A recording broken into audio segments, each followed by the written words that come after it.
Terus Ibrahim ngendikan biwadin di lembah. Sebab itu Ka'bah itu di cekungan paling bawah. Bukti sejarah juga membuktikan seperti itu. Mulane kula seneng Ka'bah kena banjir bolak-balik rubuh niku kula seneng. Karena mboten seneng dari segi cemoan mboten, itu bukti empirik. Iku hikmahnya kena apa Ka'bah rubuh bolak-balik. Andai kan enggak rubuh bolak-balik karena banjir, orang susah nyari sejarah.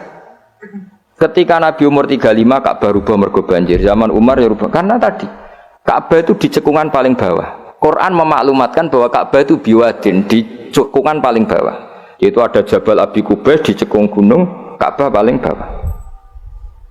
Nah karena Ka'bah ini zaman Nabi Adam itu rob wa tumain. Jadi ketika Adam mau haji, tanya sama ya Allah saya harus kemana? Ya sudah ke Ka'bah. Titenani sebuti Gusti ada rob wa tumain, ada roh wa tumain, ada cekungan dalam tempatnya air.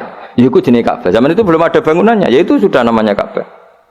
Terus Ibrahim sesuai panduan itu bikin bangunan di situ. Bisa kamu bayangkan kan bangunan di cekungan paling bawah di sekelilingi gunung. Kan mesti kegerojok air. Makanya setiap banjir itu Ka'bah rubuh. Apalagi ya nggak ada semen, nggak ada terus dilapisi baja, nggak ada dulu. Pasti rubuh. Justru itu bagus. Bagus dari segi bahwa shadaqallahul adzim ketika mengistilahkan Ka'bah itu biwadin. Paham ya? Biwadin. Sehingga sekarang alhamdulillah pemerintahan Wahabi meskipun gitu sampai sekarang Ka'bah itu dari Masjid Haram tetap ke bawah. Ya enggak ya mesti apa? Ke bawah, tetap di cekungan. Sampai sekarang desainnya Ka'bah tetap ya kita di Masjid Haram masuk itu nanti kalau mau ke Ka'bah pasti turun ke bawah sampai sekarang. Wiling-wilingan statusnya Ka'bah itu biwadin ghairi dzar'in inda baitikal muharram. Lah ini penting. Sehingga orang-orang yang mengingkari nubuah pun percaya kalau Muhammad turunan Ibrahim karena semua data mengarah itu. Jadi Ka'bah kena banjir ana hikmah. Aja kok malah nggo ilmu jaduk jare omahe pangeran kok rubuh.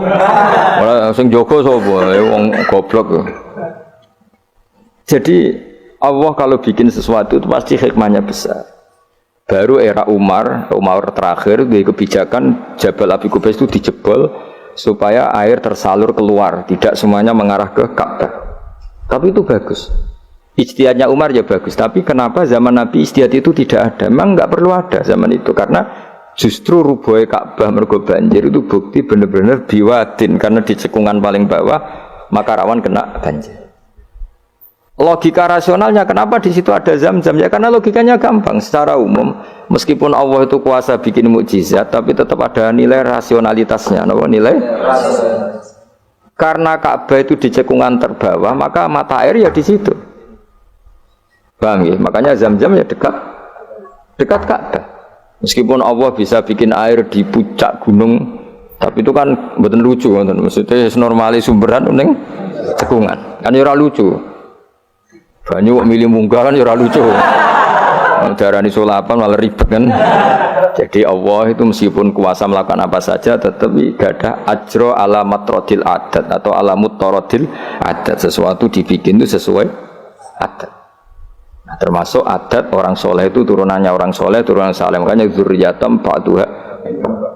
Ngene jogeman kula suwun jogeman ninggal berjanji. Karena kitab berjanji itu yang paling madhu Nabi, muji Nabi min haitsul ilm. Sangat fanatik menjawab gugatan pada Nabi dari segi ilmiah. Termasuk beliau yang kalau kita ahli sunnah kan yakin bapaknya Nabi, bayi Nabi sampai Nabi Adam semuanya mukmin. Kalau ada kubu sebelah yang darani bapaknya Nabi nin roko, bayi Nabi nin roko itu pasti kita tentang. Karena wa kaifalah wasayyidul akramu sallallahu alaihi wasallam wasitatul muntaqah.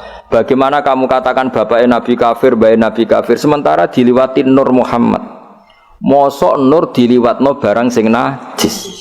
Itu sudah agak ketemu nahlar. Makanya logika yang dibangun Imam Barjani, bagaimana Nur Muhammad yang suci kemudian kamu yakini liwat najis, yaitu nak bapaknya Nabi kafir, bayi Nabi kafir, berarti Nur ini liwat sesuatu sing najis. Nah, itu paradok, napa? Makanya Dawi tiba wa kaifala wasayyidul akramu sallallahu alaihi wasallam wasitatul muntaqah. Bagaimana enggak mbah-mbahnya Nabi suci, wong itu liwatane Nur yang suci. Nah, terus ada beberapa iskal kecil. Iskal kecil misalnya lalu bagaimana dengan sejarah yang populer kalau Azar itu bapaknya Ibrahim. Sementara Azar terkenal kafir. Nah, itu oleh ulama dijawab ketika Nur Muhammad masih di Azhar itu dia belum kafir. Setelah Nur ini pindah ke Ibrahim, berarti Azhar wis melompong tanpa Nur Muhammad, baru soro kafiron, baru setelah itu Azhar menjadi kafir. Jadi kafir terlambat kira-kira Azhar. Zaman ditunggu Nur Nabi itu tidak kafir. Paham ya? Pak gue yang mana pondok lu cek apal juz sama sekali mulai rapal.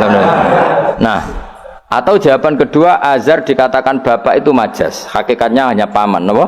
Paman. Jadi ada jawaban dua ulama ya. Yang satu menjawab apa? Madama Nur Muhammadin fi Azhar itu masih dia Muslim atau mukmin. Ketika Nur Muhammad sudah pindah ke Ibrahim, berarti Azhar kan melompong. Nah ini terus sorok kafiron. Atau sebagian ulama menjawab Azhar itu paman, disebut bapak itu majas. Tapi jawaban itu menurut saya tidak setuju yang normal saja karena nanti Cori Imam Ghazali zalat sikoh bil alfat, nanti keribetan apa? Orang kemudian nggak percaya dengan lafat karena setelah pada kata bin ikut tenan Torah karena ada kemungkinan majas kan terus ribet. Makanya banyak ulama yang milih jawaban pertama ya, mada manurun nabi fi Azhar, itu Azhar belum kafir. Setelah ada intiqalun nur, peralihan nur ke Ibrahim, Azhar baru kafir. Yaitu biasa, itu lebih gampang. Tapi kita tetap yakin bayi Nabi, bapak Nabi ila Adam niku semuanya mukmin. Nah, alasannya apa? Wa kafala wasayyidul akramu sallallahu alaihi wasallam wasitatuhul muntaqa. Bismillahirrahmanirrahim. Nasabun. Mengke nggih pokoke kula ngawasi badhe isya namung tiba dabak utawi berjanji supaya golek barokah Rasulullah sallallahu alaihi wasallam kalian kulino seneng bil ilmi napa bil ilmi karena tadi kita ini sering ngaji Quran yang jelas-jelas Nabi Isa piyambak dimaklumatkan Allah zurriyatam ba'duha min ba'd. Artinya kita harus memastikan asamnya Nabi itu siapa saja. Terus bukti empirik kalau Ibrahim itu kan orang Palestina. Kemudian orang Mekah ngeklaim kalau turunan Ibrahim kan ono anake wong jare wong Palestina kok turunane ning Mekah. Buktinya apa? Nah, saiki gampang, buktinya ono ning imigrasi atau wisata ning Indonesia kan. Kalau zaman dulu kan nggak mungkin bukti seperti itu. Nah, itu dibuktekno fihi ayatum bayyinatum maqamu Ibrahim. Jadi makom temen niku artinya mboten kuburan apa? Jejak Nabi Ibrahim niku injakan kakine sinten Ibrahim. Paham ya? Terus niku ketok nak berjanji niku ngelem Nabi sing otentik ilmiah.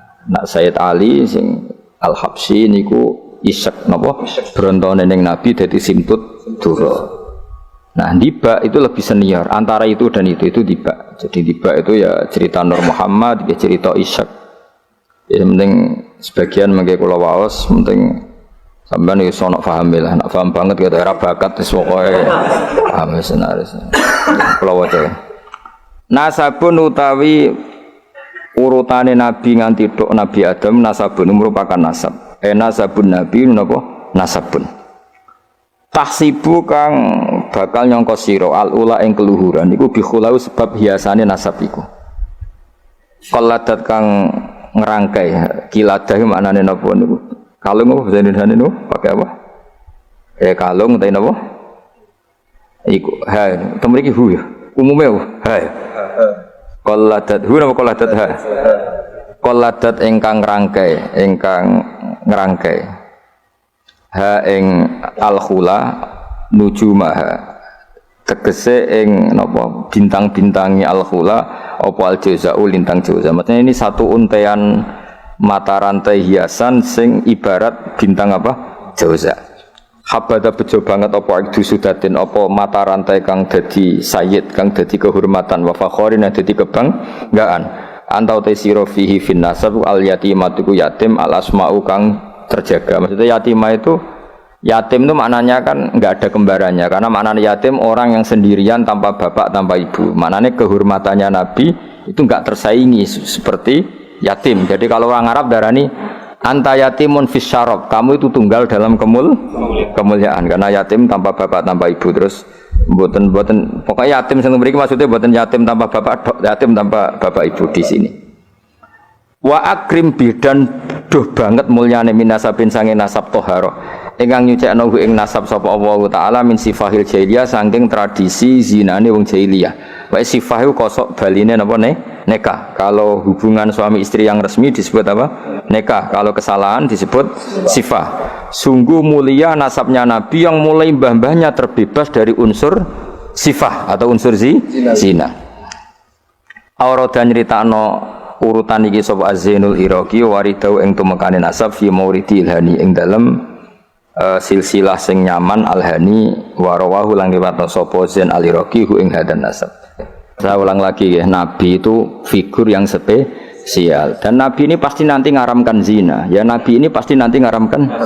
Kayak apa susahnya kalau misalnya wong mbam dhewe ngono, buyutem dhewe ngono. Maka supaya tidak seperti itu, abai Nabi terbebas dari zina, mbahnya terbebas dari zina, buyutnya sampai Nabi Adam. Semua mbah-mbahnya Nabi terbebas dari zina. Allah menjaga itu supaya demi kehormatannya Nabi Muhammad SAW. Kan gak kebayang misalnya Nabi ngaramkan nyolong, sembahyang nyolong jambu, kan yo ribet. Kan yo ribet. Paham ya? Terus ribet ya. Paham tak maksudku? Enggak ada provokator. Kan yo ribet. Nabi nanti itu pasti mengharamkan nyolong. Nyolong apa ae maksudnya. Ya jebule bae. Nyolong kan ribet. Makanya hafidhul ilahu karomatan li Muhammadin abahul amjada saunal ismihi. Jadi bapaknya Nabi, mbahnya Nabi, ibunya semua terjaga dari perilaku yang buruk. Jagani nanti cucunya ini akan mensyariatkan sesuatu yang baik. Nanti kan mesti tercemooh gaya Muhammad anti zina mbahmu ya gitu kan ribet. Gayamu ngaramno nyolong mbah-mbahmu nyolong kan ribet.